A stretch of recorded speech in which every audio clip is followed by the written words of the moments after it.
All right, so we have some questions here. Is it possible that all of this is evidence, perhaps not of our present day Homo sapien species, but other humanoid beings who came from other stars, millions star systems, millions of years ago? The same way Sitchin believed the Anunnaki came in 200,000 years ago. Yes, that's possible. And if somebody reads my book, Forbidden Archaeology, they'll see that I just present the evidence. I don't really offer my own explanation for the evidence. And that was deliberate on my part. I wanted to save my explanation for another book because I wanted everyone who read the book to feel free to think about what their explanation would be. So over the years, I've seen a lot of people propose different explanations. One explanation is time travelers, people from uh, the, the present or future who journey back in time and do things. So that's one category of explanation. The other is the extraterrestrial explanation of the kind suggested by the person who asked the question. And there are even other alternatives that I've heard. I can't remember all of them, but I definitely want people free to be free, feel themselves free to think about how they would explain the evidence. Yeah. And that's so I'm happy that the author is considering that.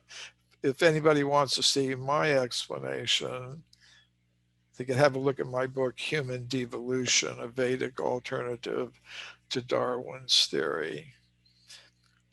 And with the skeletal remains that they find, are they able to know exactly what humanoid it is? I know you mentioned a couple of them, but are there times where they can't figure out what ancient humanoid it is, or it could be Homo sapiens sapien, but they can't tell? Uh, well, there are a couple of things that can happen. Sometimes something can be really unidentifiable, and usually they'll say, species unknown, like they can't assign it.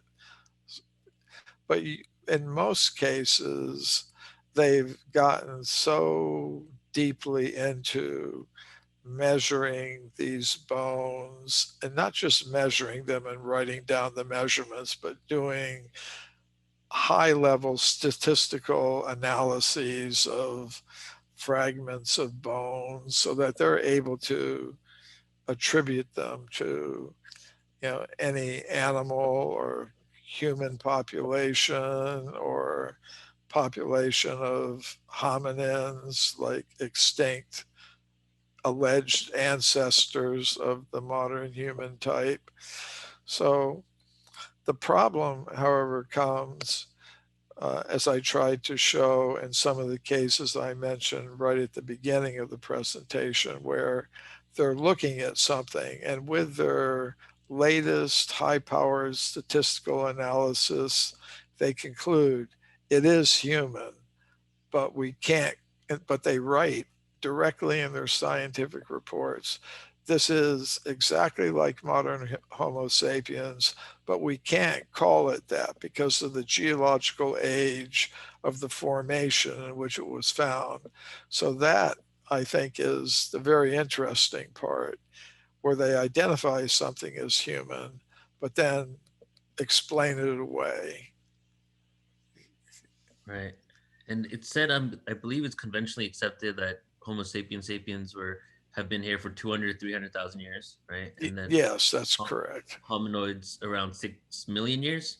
So if that's the case, or when we're talking about the 5.8 million year old like um smoking gun of the fact that humans could have been there too, we have evidence that there aren't as prehistoric as maybe the species would have been when we first came onto the scene. So that's where the anomaly lies, correct? Yeah, if you've got a human-like print at 5.7 million years, they think that's before Australopithecus even, that they think who was around 6 million years ago in Africa, Ardipithecus, they call it. It's so yeah, to have something anatomically modern human at that time would be very damaging for their current consensus. I Right. will point out one interesting thing is that my book Forbidden Archaeology was first published in 1993. At that time, scientists thought anatomically modern humans were less than 100,000 years old.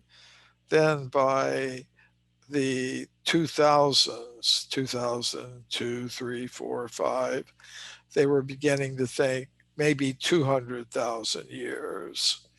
And now, today, they think 300,000 years based on some discoveries that have been made in Northern Africa and Morocco. So they've been going in the right direction. They've been taking small steps in the right direction. And it seems to be that every 10 years, they've been going back another 100,000. So we'll see what happens in coming decades if they keep heading, I think, in the right direction. But I think they've got a long, long way to go. But a journey of 1,000 steps starts with one or two or three. So at least they're heading in the right direction. Right, right. So it's not scripture, it's not written in stone that, 200, 300,000 years ago they keep finding evidence that it could go even more ancient. Because that was my next question. I was going to ask that if we did evolve into Homo sapiens around 300,000 years ago, that would probably lean more towards like if we had Homo sapiens millions of years ago. To me, that's more of like a time travel or extraterrestrial question. If we can track back the evolution of humanity to around 300,000 years ago, but what you're saying is they keep finding out that it's older than they originally thought. So it's just a matter of time. We just got to keep our minds open and just see what happens. Yeah. And then there's considerations that go beyond the stones and bones that get you into the nature of consciousness and Hmm. what's the actual purpose of our consciousness and our human form of life. Those are kind of questions that I get into in other books like Human Devolution, for example. But that's where all this naturally leads. We're talking about stones and bones and how old they are. If it goes, if the stones and bones lead us to conclude that the current theories of human origins are in need of some drastic revision, we're going to have to think in what direction are those revisions going to go? And I think they're going to go in the direction of consciousness being something separate from matter, Hmm. and that the purpose of our human life is to use our consciousness to elevate ourselves beyond the limitations of the world of matter. Hmm. And that leads to some ideas like, well, what is the purpose of the universe then? If it has a purpose to give us the opportunity to educate and transform our consciousness, and that is best done in the human form of life, that would explain why humans have been around since the beginning, because we're not in an accidental universe. But that takes us far beyond the stones and bones and exact, but that's where it all leads eventually. Right. Grace is asking, have you ever found any evidence of extraterrestrial interaction with the human race? Um, yes, I don't necessarily talk about it in my book Forbidden Archaeology, but say you go to Java, which I did. I was invited once to come to Java and give talks about my books, Forbidden Archaeology and Human Devolution. So in in my days off and free time, different people in Java would take me, in Bali, actually, not Java, Bali in Indonesia. Sorry. So Bali. So they would take me to different places in Bali, like different temples. So there's one temple, Temple of the Moon. And in this temple, they have, like in a Balinese temple, you've got a kind of compound. You've got several pyramid-like structures made of wood, mostly. And on the top of one of these pyramids, they had this huge drum. It's like about 10 feet long, and the head of the drum was, maybe 5 or 6 feet in diameter. And this huge brass drum is sitting on the top of one of these pyramid-like temple structures that were part of this Balinese temple complex. And according to the temple histories, that object is an extraterrestrial object. It came from the moon, which they believed was an inhabited place. So I kind of have an expanded conception of what extraterrestrials actually are. Uh, for some people, they're thinking flesh and blood creatures like us from some other planet, Earth-like planet in our galaxy. Uh, I think that's part of the story, but it's not the whole story. I think beings that in traditional cultures are called jinn and angels and things like that, more subtle beings from other dimensions of reality, are included in the extraterrestrial concept. So, according to their cosmology, in Bali, yeah, there are beings associated with the moon and the other celestial bodies. And one of these extraterrestrial beings brought this drum. And, so there are things like that. And then you can go to like the Ellora cave temples in northern India. It's like this huge mountain of granite or some other hard rock. And ancient people have carved huge temples into the rock. Another place you find things like that is Petra in the country of Jordan. But at the Ellora cave temples in India, on some of the carvings of these rock cut temples, they've got huge galleries in them. You can rooms, you walk inside, all columns, all carved from the solid rock. It's pretty amazing. But some of the panels, sculpture panels, show Vimanas, spacecraft from other dimensions of reality hovering over human populations that are kind of pointing up and looking at them and things like that. So yeah, you do find archaeological evidence for contact with extraterrestrial beings. You mentioned in your book, in reference to Vedic knowledge, do you think that beings like Rama were real? If so, was he a humanoid being from another dimension, star system? What are your thoughts?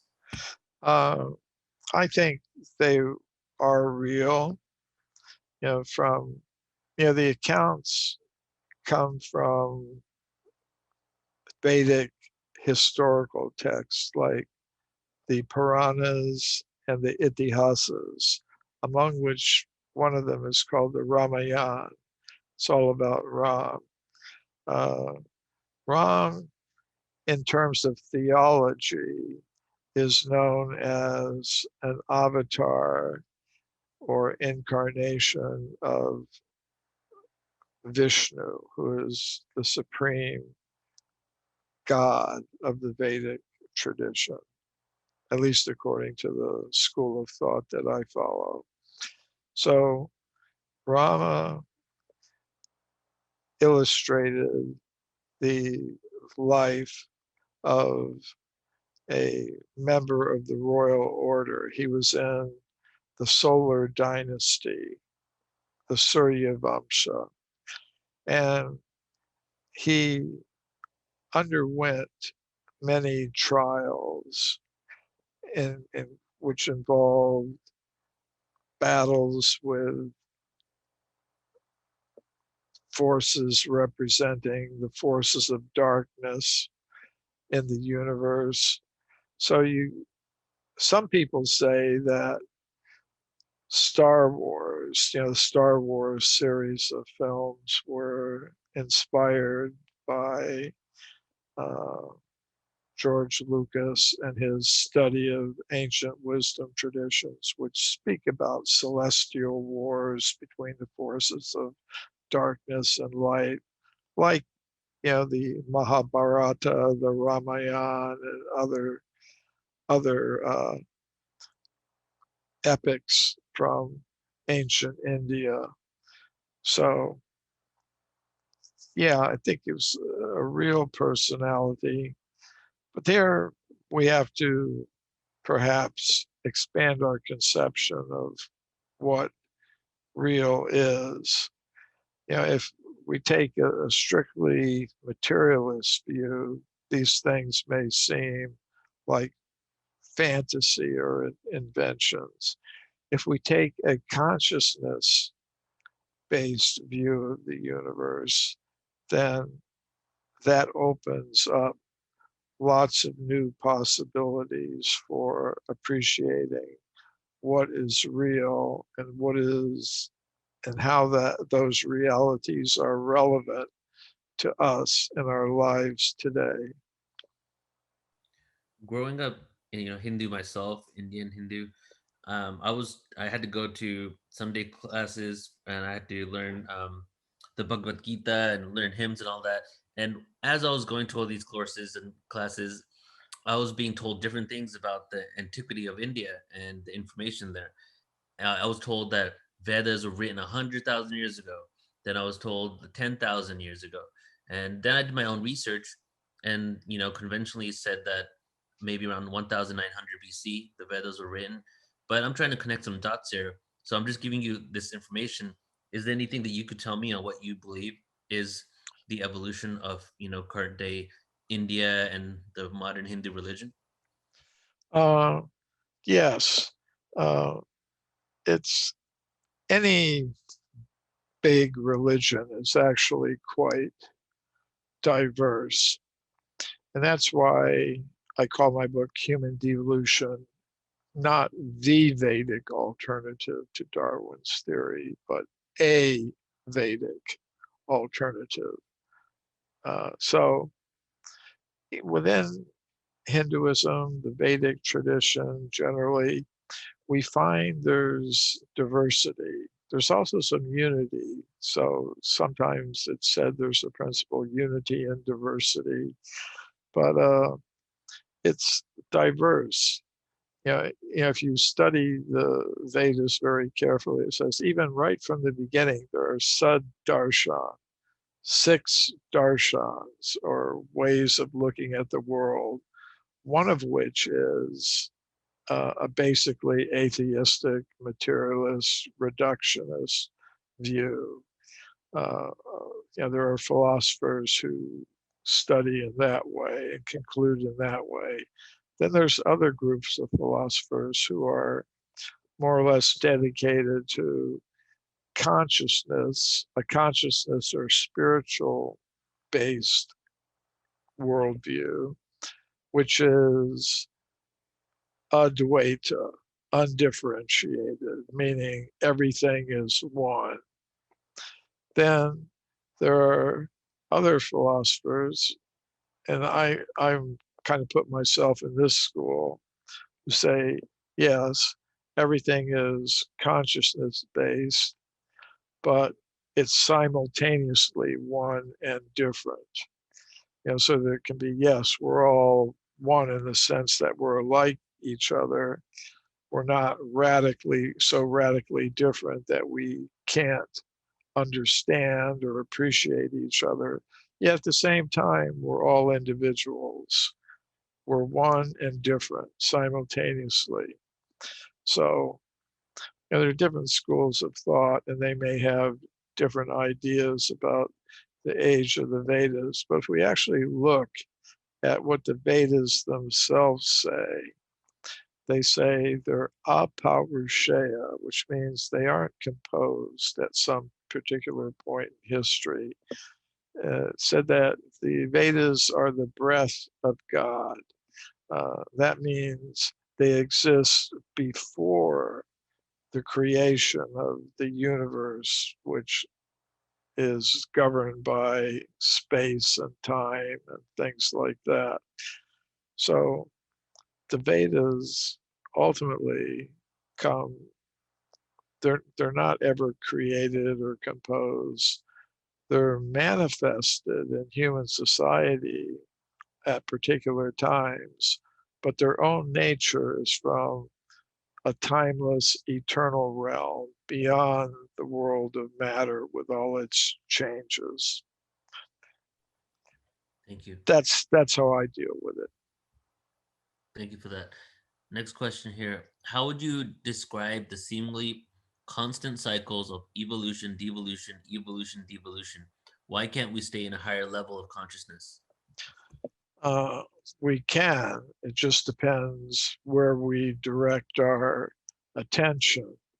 If we direct our attention to things that are caught up in the cycle of time, then we see that everything has a beginning and an end. So it's if we're if if we put our attention on those temporary things, then we're going to find ourselves involved in that temporary flow of events where things pass away and come into being, pass away, come into being. So the basic idea of yoga and meditation is to focus the attention on the things that are timeless, that are beyond the destructive force of time. So that is, if one can focus one's attention on what is permanent, then one's whole being follows one's attention and awareness and becomes absorbed in that.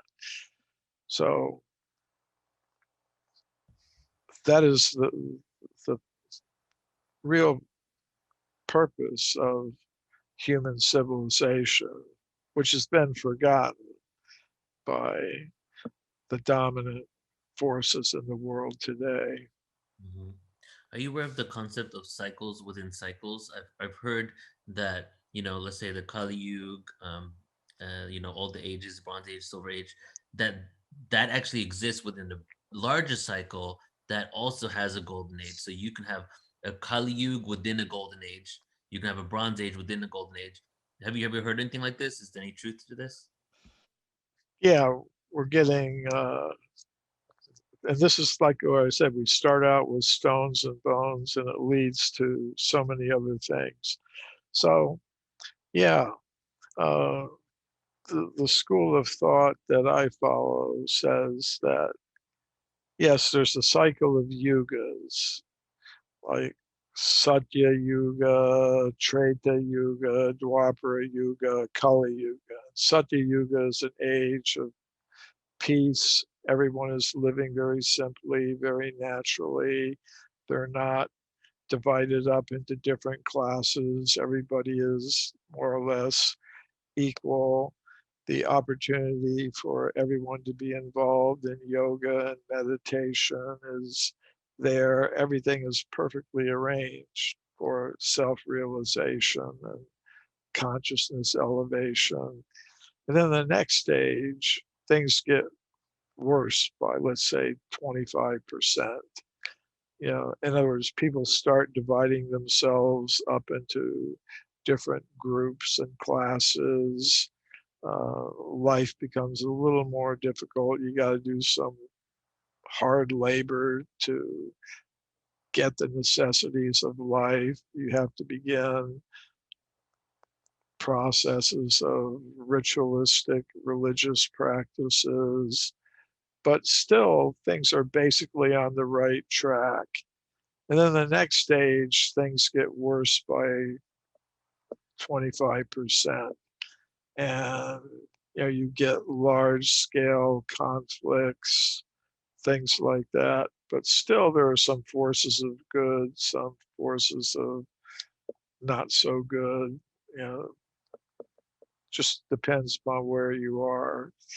And then in the next stage, which is the age we're in now, it's the Kali Yuga, it's said that it's an age of increasing environmental and social disturbance, which we actually kind of can see happening all around us. But it's said, according to the teachings of the line of gurus that I've associated myself with, that for 10,000 years from now, about 500 years ago, and for the next 9,500 years, even though it's Kali Yuga, there will be a chance, like, to make the world like it was in Satya Yuga. And then after that 10,000 years, then Kali comes back into the age of Kali comes back into full force. It's kind of just like when winter's coming on in a temperate zone country, when winter's coming on, sometimes you get a few warm days. It's cold, and then you get a few warm days. And then after that, the heavy part of the winter comes. So we're in a situation like that right now, where although the general trend of the age is downward, it's now possible for individuals and groups of people to make make their world pretty much like Satya Yuga, the golden age.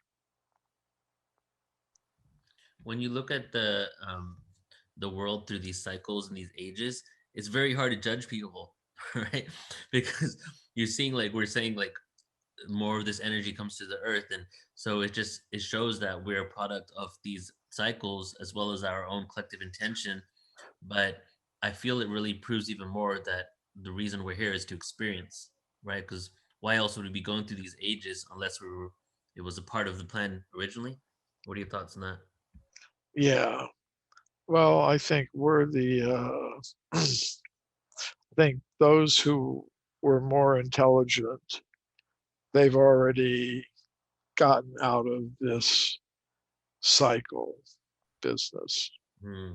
They've transcended to a level where that's no longer necessary.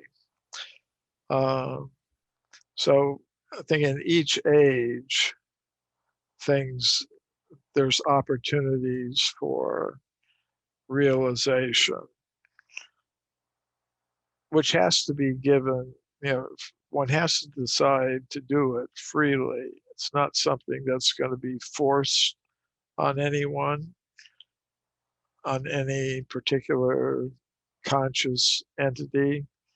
If someone is satisfied with life in the world of matter and they want to continue pursuing it, and don't really see the advantage of transcending it, then they'll have that opportunity.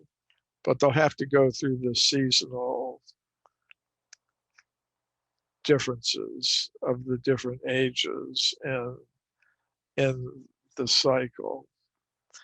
So it depends on, you know, you can say the powers that are on the higher level, not necessarily the powers that are in charge of today's economy and political system, but those who are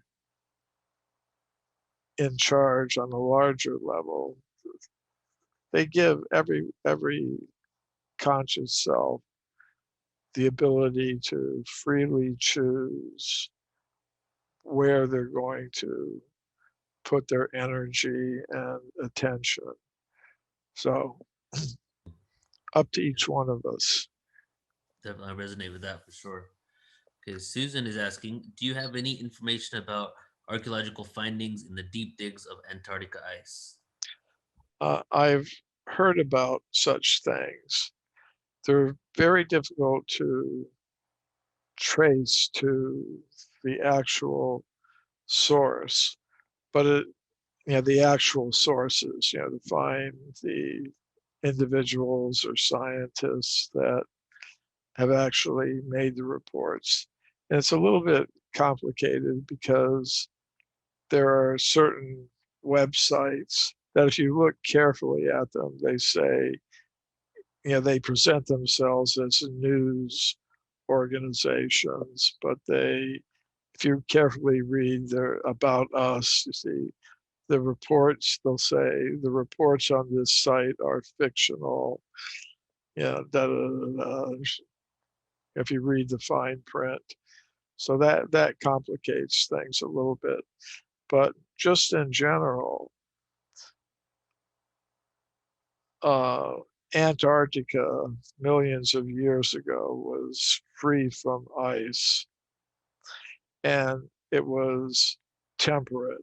It wasn't like freezing cold all the time like it is in most places in Antarctica today. There were forests, there were animals, plants, birds, and there are reports of discoveries of archaeological remains, in other words, remains of humans who may have existed either before the ice came or afterwards. They continued existing during the presence of the ice somehow or other.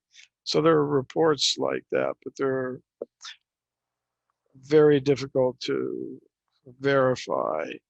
Say in terms of the discoveries for evidence for extreme human antiquity, you'll see I was able to go into, if you looked at the presentation slides, you'll see there are cases like the California gold mine discoveries, the artifacts of Carlos Ribeiro, where I was actually able to go into the museums, find the artifacts that are mentioned in the report, study them, verify that they exist and things like that. So it's very difficult to do that with the reports coming out of Antarctica.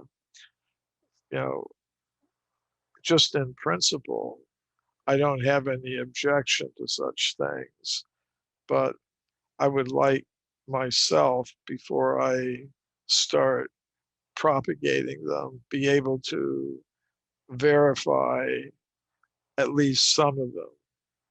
It's not that everything has to be verified, but if I were able to do that, I'd be more comfortable about putting them out. So that's Definitely. Okay, so we have two. I'm seeing how many questions we have left here. One, I think we have two questions left. Okay. Joseph Campbell had assumed the time cycles of hundreds of thousands of years found in Vedic texts were symbolic, as he did not have the understanding that it was a literal interpretation of time. How did those who wrote the Vedas acquire this knowledge of time and ancient history? Um, the Vedas are purporting or claiming to be giving evidence that's beyond history.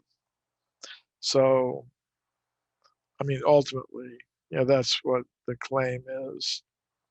So, how to verify that is a question. It depends on what one takes as evidence. So, the Vedic epistemology says there's basically three paths for knowledge.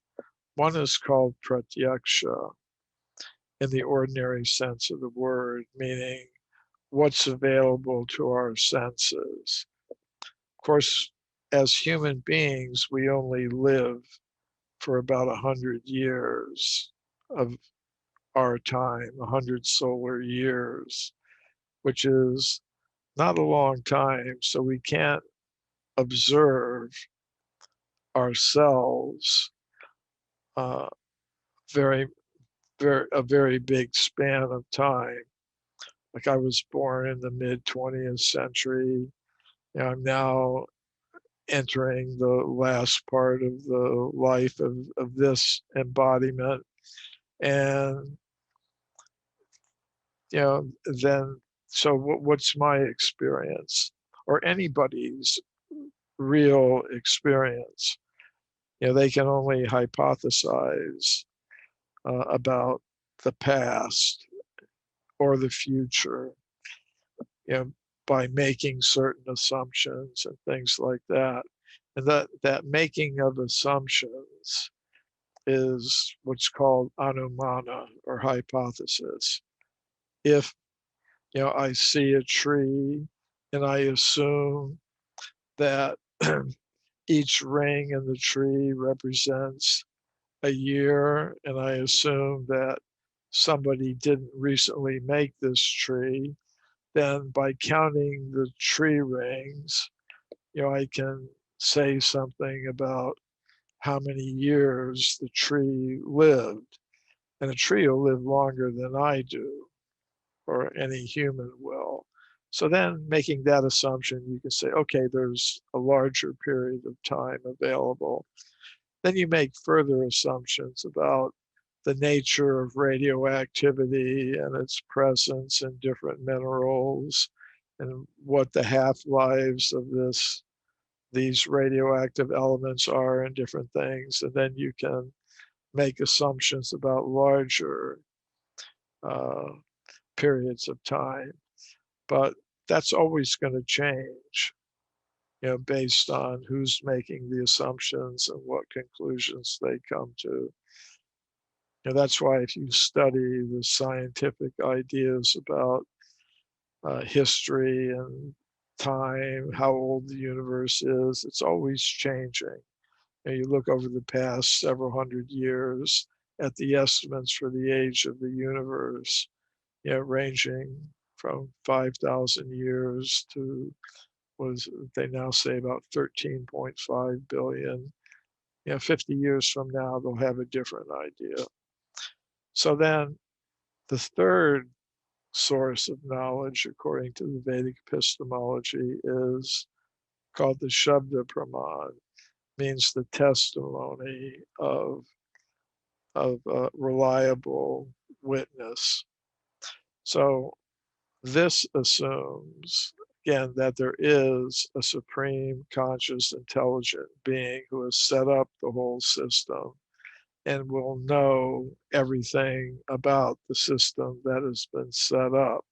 The cosmic manifestation will know everything about it and is capable of communicating to humans on our level of reality whatever is advisable for them to understand and know about the cosmic manifestation.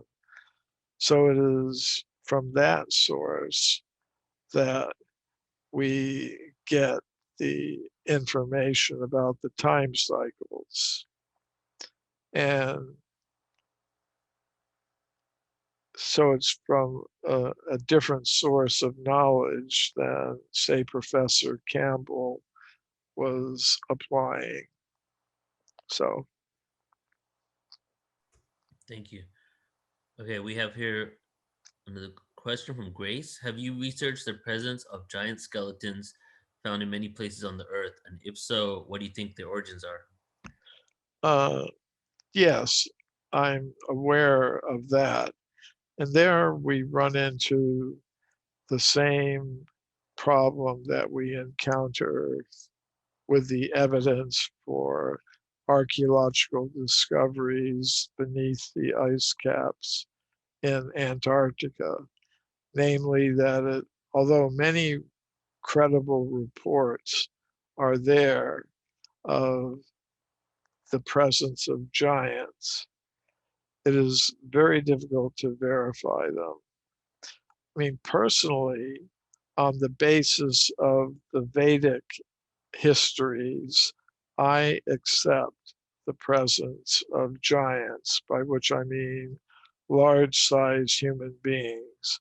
And for me, that means 10 feet tall or taller, because there are lots of people in the world today who are 7 feet tall, almost 8 feet tall. They play on the basketball teams all over the world, for one thing.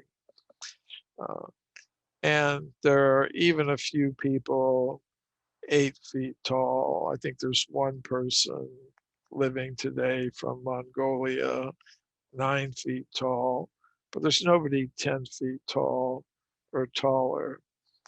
So uh, there, so although you can find many reports of discoveries of large-sized human beings, if you try to track them down, if you try to track them down and verify their existence, it's very hard to do. There is one case that I find very credible. It's a discovery that was made at a place called Castelnau, Castelnaw in France. I think it was early in the 20th century or the very latest part of the 19th century. There was a French archaeologist or anthropologist named Lapouge, Lapouge, and he found at this place called Castelnau in southern France some human bones, not a complete human skeleton, but he found the femur or thigh bone of a human being. And if an anthropologist has a, a complete femur or thigh bone, then by measuring the length and dimensions of the femur, they can tell how tall the human being was that had that femur, a femur of that size. And the one that was found at Castelnau, the human femur found there, the person would have been, according to the reports that were published in scientific journals early in the 20th century, those reports say that a human being with a femur of that size would have been over 11 feet tall, which I would consider to be a giant. So that is one of the cases that it might be possible to actually track down those large-sized human bones that were found in France. You know, I would say that that is a good candidate case. And as I said, these photographs of the bones were published in scientific journals, things like that. So I think those bones must be around somewhere in some museum collection in France. So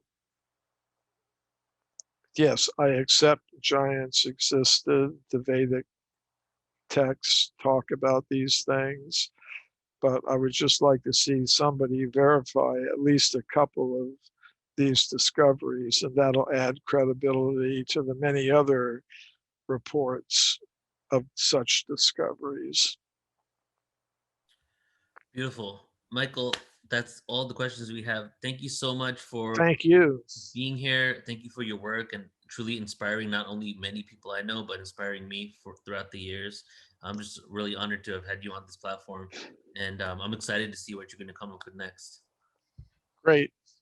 It's wonderful being here with you. I think we're all part of a big movement Hmm. that is looking for viable alternatives to some of the current ideas and aspects of our current worldwide civilization. So Yes.